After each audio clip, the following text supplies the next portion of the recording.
বিসমিল্লাহির রহমানির রহিম। অনারেবল ইসলাম প্রিয় তৌহিদি ভাই ও বোনেরা, আসসালামু আলাইকুম। বিশ্বের যে যে প্রান্ত থেকে আমার বাংলা কোরআন পাঠ অনুষ্ঠানটি দেখছেন, ডিজিটাল বায়োকেমিক মেডিকেল কলেজ হসপিটালের পক্ষ থেকে সকল দর্শক শ্রোতাদেরকে জানাচ্ছি আন্তরিক অভিনন্দন।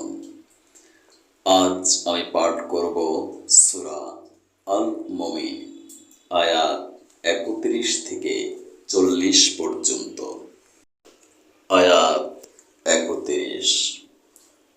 তোমাদের অবস্থা এমন যেন না হয় যেমনটি হয়েছিল নূহের জাতি, আদ, সামুদ ও তাদের পরে যারা এসেছিল তাদের সবার।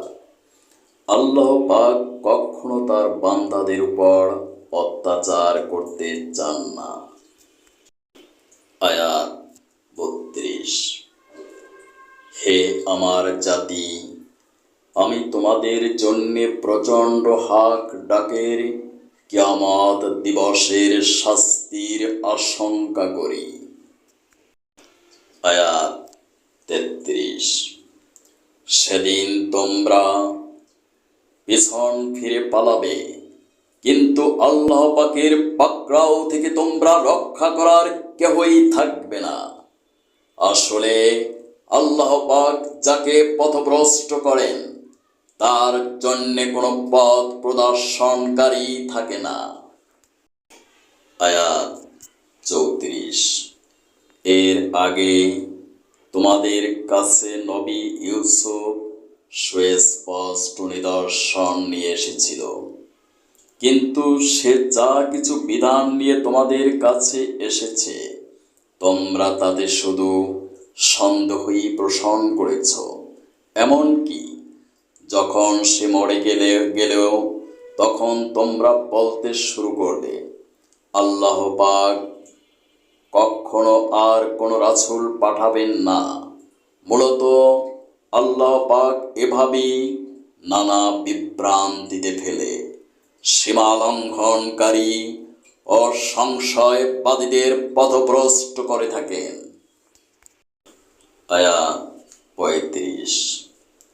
যারা তাদের নিজেদের কাছে আসা দলিল প্রমাণ না থাকা সত্ত্বেও আল্লাহ পাকের আয়াত সমূহ নিয়ে বিতণ্ডায় লিপ্ত হয়, তারা আল্লাহ পাক ও ঈমানদারদের কাছে খুবই অসন্তোষের কারণ বলে বিবেচিত। আল্লাহ পাক এভাবেই প্রতিটা অহংকারী ও স্বৈরাচারী ব্যক্তির হৃদয়ের উপর মোহর মেরে দেন। আয়াত 36। ফিরআউন একদিন উজির হামানকে বলল, হে হামান, আমার জন্য আপনি একটি সুউচ্চ প্রাসাদ নির্মাণ করুন, যাতে করে আমি আকাশে চড়ার কিছু একটা অবলম্বন পেতে পারি। আয়াত 37। আকাশে চড়ার অবলম্বন এমন হবে যেন আমি মুসার মাবুদকে তা দিয়ে উঁকি মেরে দেখে আসতে পারি। অবশ্য আমি তো তাকে মিথ্যাবাদী মনে করি। এভাবেই ফিরআউনের নিকট তার নিকৃষ্ট কাজটি শোভনীয় প্রতীয়মান না করা হলো এবং তাকে সত্য পথ থেকে নিবৃত করা হলো। মূলত ফিরআউনের ষড়যন্ত্র তার নিজের ধ্বংস ব্যতীত আর কিছুই নয়। আয়াত 38। যে ব্যক্তিটি ঈমান এনেছিল সে বলল, হে আমার জাতি, তোমরা আমার কথা শোনো, আমি তোমাদের একটা সঠিক পথের সন্ধান দিচ্ছি। আয়াত 39।